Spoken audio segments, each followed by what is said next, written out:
Hi guys, welcome to Origin.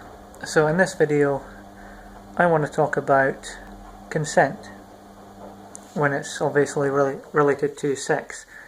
It's come up quite recently. NoPlum99 made a video about it. It's a response to a video Lacigreen did about a year ago, and Laci said, if you're too drunk to drive, you're too drunk to consent.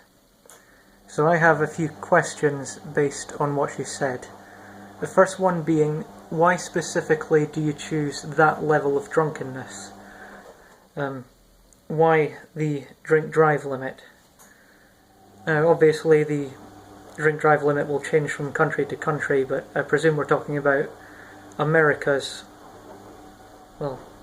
standard, whatever that is. I don't know myself, obviously I'm not American, but she chose that particular amount of alcohol. So to anyone who agrees with her, or if she's watching herself, why that particular level?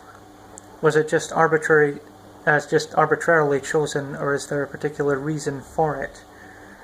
And so a few things occurred to me. You might say, well, it's all about judgment, and if that level is enough to impair you when you're driving a car, it seems reasonable that you would apply that to consent as well. But if this is down to a certain threshold by which you can consider judgment impaired, then that kind of opens the door to a few other issues. First one being, there's a lot of things that can impair your judgment. Laci's most recent video was about her experience with depression.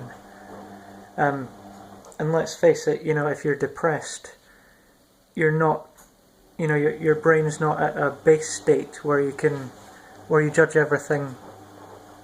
Well, you judge everything in a completely different way, obviously, when you're depressed. Now, if you're depressed, it's unlikely that you're going to want to consent to very much, let alone, even sex. But suppose that does come up. Are you incapable of making a considered judgment then, or is that okay, and why? But then there are other questions that come up, like, does this apply to other drugs? Because certainly in the UK, obviously it's a given that, a lot of, there are many drugs which are illegal, obviously, marijuana, weed, pot, whatever you want to call it, is illegal here as well. Obviously there's some states in America which have legalized it, but that's a, talk for another time. I personally agree with that, but, but does, if you're high, for example, does that preclude you from consenting as well? And also, what would it be about the mental state of being high that makes that the case? Of course, going back to depression, there's also things like bipolar disorder. We've covered how you feel when you're depressed, but there's also the manic state when you're bipolar. Again, it's not your base state. You're judging things differently. Is that enough to preclude consent? What if you're simply in a bad mood?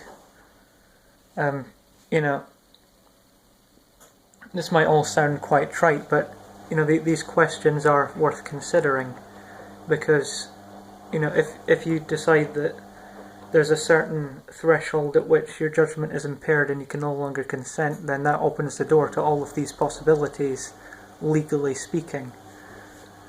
Now, you could say, obviously, driving is something that's very mentally intensive. It requires a lot of focus. But if you're saying then that, if you're too drunk to drive, you're too drunk to consent, then what you're implying there is that sexual consent requires that exact same level of mental focus. And my question there is, you know, why is that? You know, why do you need to have such a level head?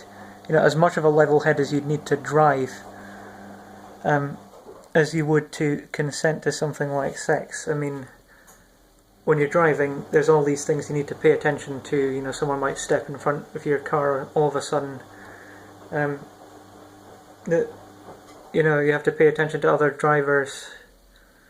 With consent, there's really just one question. It's, you know, do I want to have this, you know, inches long thing inside of me? And you know, it's by comparison a lot simpler.